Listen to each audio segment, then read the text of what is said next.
ओम शांति। 21 फरवरी की बाबा की मुरली। मीठे बच्चे, पास विथ ऑनर होना है तो बुद्धियोग थोड़ा भी कहीं न भटके, एक बाप की याद रहे। देह को याद करने वाले ऊंच पद नहीं पा सकते। प्रश्न, सबसे ऊंची मंजिल कौन सी है? उत्तर, आत्मा जीते जी मरकर एक बाप की बने और कोई याद न आए, देह अभिमान बिल्कुल छूट जाए, यही है ऊंची मंजिल। निरंतर देही अभिमानी अवस्था बन जाए, यह है बड़ी मंजिल। इसी से कर्मातीत अवस्था को प्राप्त करेंगे। गीत, तू प्यार का सागर है। ओम शांति। अब यह गीत भी रॉन्ग है। प्यार के बदले होना चाहिए ज्ञान का सागर। प्यार का कोई लोटा नहीं होता, लोटा गंगा जल आदि का होता है। तो यह है भक्ति मार्ग की महिमा। यह है रॉन्ग और वह है राइट। बाप पहले पहले तो ज्ञान का सागर है। बच्चों में थोड़ा भी ज्ञान है तो बहुत ऊंच पद प्राप्त करते हैं। बच्चे जानते हैं कि अब इस समय हम बरोबर चैतन्य दिलवाड़ा मंदिर के भांति हैं। वह है जड़ दिलवाड़ा मंदिर, यह है चैतन्य दिलवाड़ा। यह भी वंडर है ना, जहाँ जड़ यादगार है वहाँ तुम चैतन्य आकर बैठे हो। परंतु मनुष्य कुछ समझते थोड़े ही हैं। आगे चलकर समझेंगे कि बरोबर ये गॉड फादरली यूनिवर्सिटी है, यहाँ भगवान पढ़ाते हैं। इससे बड़ी यूनिवर्सिटी और कोई हो न सके। और यह भी समझेंगे कि यह तो बरोबर चैतन्य दिलवाड़ा मंदिर है। यह दिलवाड़ा मंदिर तुम्हारा एक्यूरेट यादगार है। ऊपर छत में सूर्यवंशी चंद्रवंशी हैं, नीचे आदि देव आदि देवी और बच्चे बैठे हैं। इनका नाम है ब्रह्मा। फिर सरस्वती है ब्रह्मा की बेटी। प्रजापिता ब्रह्मा है तो जरूर गोप गोपियाँ भी होंगे न। वह है जड़ चित्र। जो पास्ट होकर गए हैं उन्हों के फिर चित्र बने हुए हैं। कोई मरता है तो जट उनका चित्र बना देते हैं। उनकी पोजीशन बायोग्राफी का तो पता है नहीं। ऑक्यूपेशन नहीं लिखे तो वह चित्र कोई काम का न रहे। मालूम पड़ता है फलाने ने यह कर्तव्य किया है। अब यह जो देवताओं के मंदिर हैं उन्हों के ऑक्यूपेशन बायोग्राफी का किसको पता नहीं है। ऊंचते ऊंच शिव बाबा को कोई भी नहीं जानते हैं। इस समय तुम बच्चे सबकी बायोग्राफी को जानते हो। मुख्य कौन कौन होकर गए हैं जिन्हों को पूजते हैं। ऊंचते ऊंच है भगवान। शिवरात्रि भी मनाते हैं तो जरूर उनका अवतरण हुआ है, परंतु कब हुआ, उसने क्या आकर किया, यह किसको भी पता नहीं है। शिव के साथ है ही ब्रह्मा। आदि देव और आदि देवी कौन है? उन्हों को इतनी भुजाएं क्यों दी हैं? क्योंकि वृद्धि तो होती है न। प्रजापिता ब्रह्मा से कितनी वृद्धि होती है। ब्रह्मा के लिए ही कहते हैं 100 भुजाएं 1000 भुजाओं वाला। विष्णु व शंकर के लिए इतनी भुजाएं नहीं कहेंगे। ब्रह्मा के लिए क्यों कहते हैं? यह प्रजापिता ब्रह्मा की ही सारी वंशावली है न। यह कोई बाहों की बात नहीं है। वह बल कहते 1000 भुजाओं वाला ब्रह्मा, परंतु अर्थ थोड़े ही समझते हैं। अब तुम प्रैक्टिकल में देखो ब्रह्मा की कितनी भुजाएं हैं। यह है बेहद की भुजाएं। प्रजापिता ब्रह्मा को तो सब मानते हैं, परंतु ऑक्यूपेशन को नहीं जानते। आत्मा की तो बाहें नहीं होती, बाहें शरीर की होती हैं। इतने करोड़ ब्रदर्स हैं तो उन्हों की भुजाएं कितनी हुई। परंतु पहले जब कोई पूरी रीति ज्ञान को समझ जाए तब बाद में यह बातें सुनानी है। पहली पहली मुख्य बात है एक, बाप कहते हैं मुझे याद करो और वर्षे को याद करो। फिर ज्ञान का सागर भी गाया हुआ है। कितने अथाह पॉइंट्स सुनाते हैं। इतनी सब पॉइंट्स तो याद रह न सके। तंत्र अर्थात सार बुद्धि में रह जाता है। पिछाड़ी में तंत्र अर्थात सार हो जाता है मन मना भव। ज्ञान का सागर श्री कृष्ण को नहीं कहेंगे, वह है रचना। रचयिता एक ही बाप है। बाप ही सबको वर्षा देंगे, घर ले जाएंगे। बाप का तथा आत्माओं का घर है ही साइलेंस होम। विष्णुपुरी को बाप का घर नहीं कहेंगे। घर है मूल वतन जहाँ आत्माएं रहती हैं। यह सब बातें सेंसिबल बच्चे ही धारण कर सकते हैं। इतना सारा ज्ञान कोई की बुद्धि में याद रह न सके, न इतने कागज लिख सकते हैं। यह मुरलियाँ भी सब की सब इकट्ठी करते जाएं तो इस सारे हॉल से भी जास्ती हो जाए। उस पढ़ाई में भी कितने ढेर किताब होते हैं। इम्तिहान पास कर लिया फिर तंत बुद्धि में बैठ जाता है। बैरिस्ट्री का इम्तिहान पास कर लिया, एक जन्म लिए अल्पकाल सुख मिल जाता है, वह है विनाशी कमाई। तुमको तो यह बाप अविनाशी कमाई कराते हैं भविष्य के लिए। बाकी जो भी गुरु गोसाई आदि हैं वह सब विनाशी कमाई कराते हैं। विनाश के नज़दीक आते जाते हैं, कमाई कम होती जाती है। तुम कहेंगे कमाई तो बढ़ती जाती है, परंतु नहीं, यह तो सब खत्म हो जाना है। आगे राजाओं आदि की कमाई चलती थी, अभी तो वे भी नहीं हैं। तुम्हारी कमाई तो कितना समय चलती है। तुम जानते हो ये बना बनाया ड्रामा है जिसको दुनिया में कोई नहीं जानते हैं। तुम्हारे में भी नंबरवार हैं जिनको धारणा होती है, कई तो बिल्कुल कुछ भी समझा नहीं सकते हैं। कोई कहते हैं हम मित्र संबंधियों आदि को समझाते हैं, वह भी तो अल्पकाल हुआ न। औरों को प्रदर्शनी आदि क्यों नहीं समझाते? पूरी धारणा नहीं है। अपने को मियाँ मिट्ठू तो नहीं समझना है न। सर्विस का शौक है तो जो अच्छी रीति समझाते हैं उनका सुनना चाहिए। बाप ऊंच पद प्राप्त कराने आए हैं तो पुरुषार्थ करना चाहिए न। परंतु तकदीर में नहीं है तो श्रीमत भी नहीं मानते, फिर पद भ्रष्ट हो जाता है। ड्रामा प्लान अनुसार राजधानी स्थापन हो रही है, उसमें तो सब प्रकार के चाहिए न। बच्चे समझ सकते हैं, कोई अच्छी प्रजा बनाने वाले हैं, कोई कम। बाप कहते हैं हम तुमको राजयोग सिखलाने आया हूँ।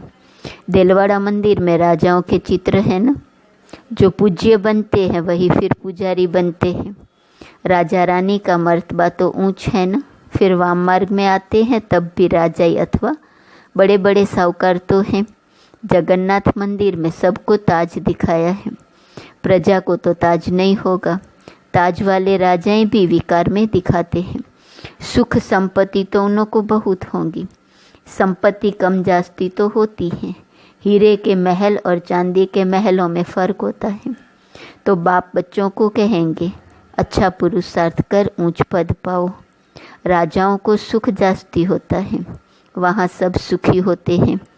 जैसे यहाँ सबको दुख है, बीमारी आदि तो सबको होती ही है, वहाँ सुख ही सुख है। फिर भी मर्तबे तो नंबरवार हैं। बाप सदैव कहते हैं पुरुषार्थ करते रहो, सुस्त मत बनो।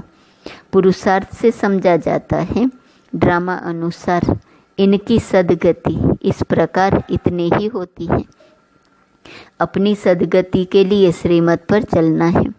टीचर की मत पर स्टूडेंट न चले तो कोई काम के नहीं। नंबरवार पुरुषार्थ अनुसार तो सब है। अगर कोई कहते हैं कि हम यह नहीं कर सकेंगे तो बाकी क्या सीखेंगे?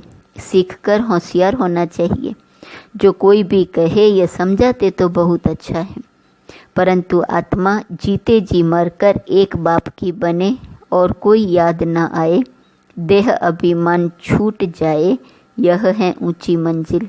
सब कुछ भूलना है, पूरी देही अभिमानी अवस्था बन जाए, यह बड़ी मंजिल है।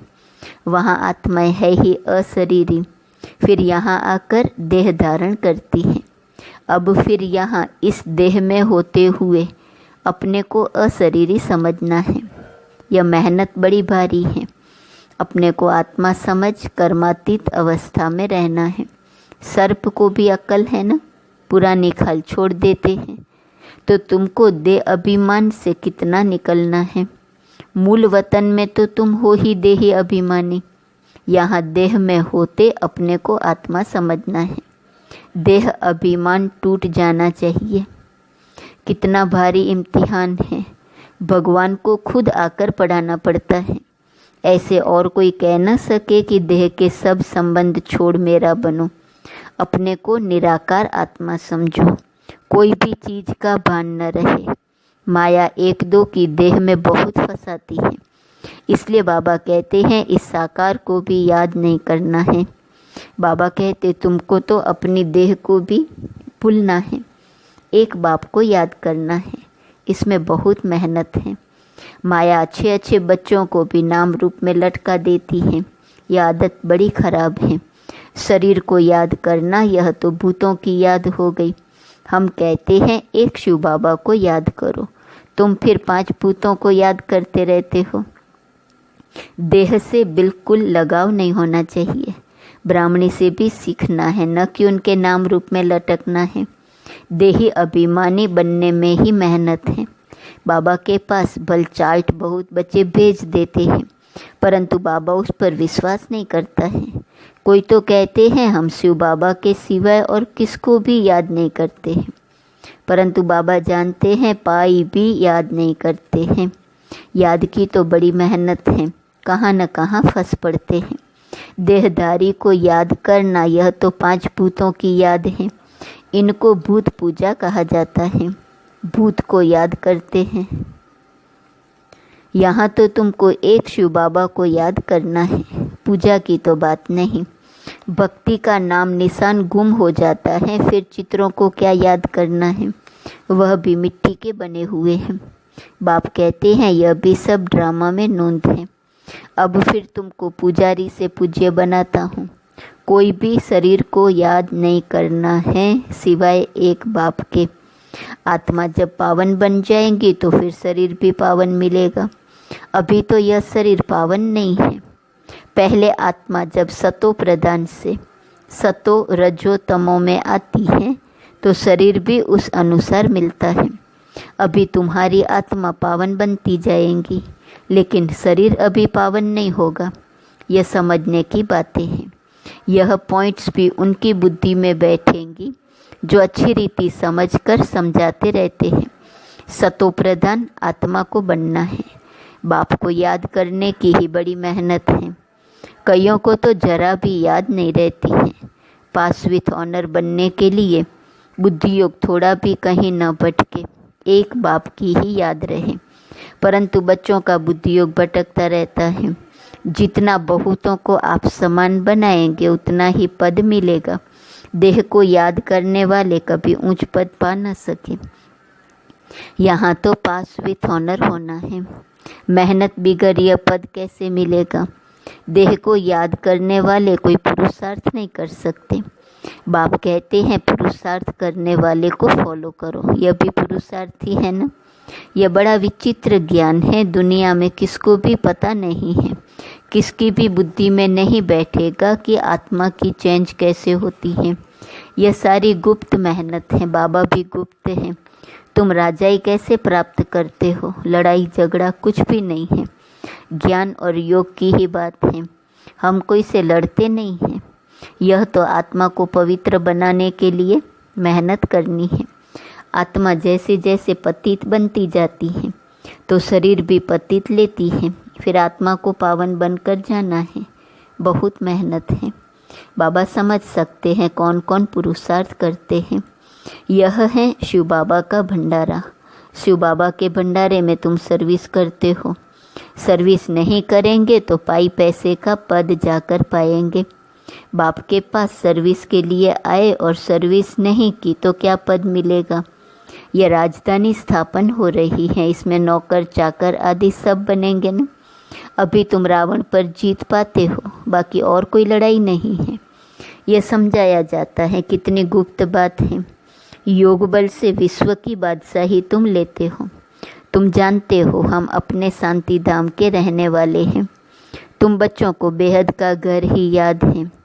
यहाँ हम पाल्ट बजाने आए हैं, फिर जाते हैं अपने घर। आत्मा कैसे जाती है यह भी कोई समझते नहीं है। ड्रामा प्लान अनुसार आत्माओं को आना ही है। अच्छा, मीठे मीठे सिकिलदे बच्चों प्रति माता पिता बाप दादा का याद प्यार और गुड मॉर्निंग। रूहानी बाप की रूहानी बच्चों को नमस्ते। रूहानी बच्चों की रूहानी बाप को नमस्ते नमस्ते नमस्ते। धारणा के लिए मुख्य सार। पहली पॉइंट, किसी भी देहधारी से लगाव नहीं रखना है। शरीर को याद करना भी भूतों को याद करना है, इसलिए किसी के नाम रूप में नहीं लटकना है। अपनी देह को भी भूलना है। दूसरी पॉइंट, भविष्य के लिए अविनाशी कमाई जमा करनी है। सेंसिबल बन ज्ञान की पॉइंट्स को बुद्धि में धारण करना है। जो बाप ने समझाया है वह समझकर दूसरों को सुनाना है। वरदान, कल्प कल्प के विजय की स्मृति के आधार पर माया दुश्मन का आह्वान करने वाले महावीर विजयी भव। महावीर विजयी बच्चे पेपर को देखकर घबराते नहीं, क्योंकि त्रिकालदर्शी होने के कारण जानते हैं कि हम कल्प कल्प के विजयी हैं। महावीर कभी ऐसे नहीं कह सकते कि बाबा हमारे पास माया को न भेजो, कृपा करो, आशीर्वाद करो, शक्ति दो, क्या करूं, कोई रास्ता दो। यह भी कमजोरी है। महावीर तो दुश्मन का आह्वान करते हैं कि आओ और हम विजयी बने। स्लोगन, समय की सूचना है, समान बनो, संपन्न बनो। आज का स्वमान, मैं सिद्धि स्वरूप आत्मा हूँ।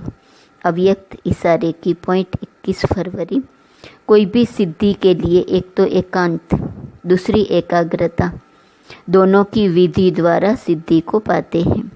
जैसे आपके यादगार चित्रों द्वारा सिद्धि प्राप्त करने वालों की विशेष 2 बातों की विधि अपनाते हैं, एकांतवासी और एकाग्रता।